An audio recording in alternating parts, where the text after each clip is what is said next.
Evan Haidle would be another one.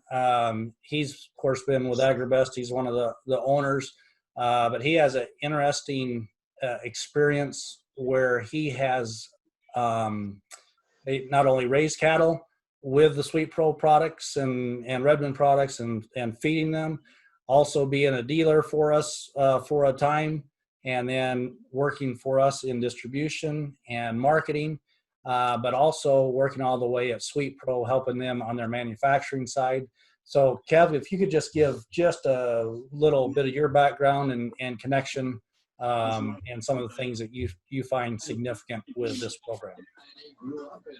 Well, I think one of the things is just its uniqueness, where it's so different from the molasses products, and yeah, being able to go and actually run the plant for about a half a year was really good for me or for us, just to be able to learn the ins and outs on what it takes to make these products, the SweetPro, and it's quite challenging actually, because distillers is changes from through, because the byproducts coming from the ethanol plants.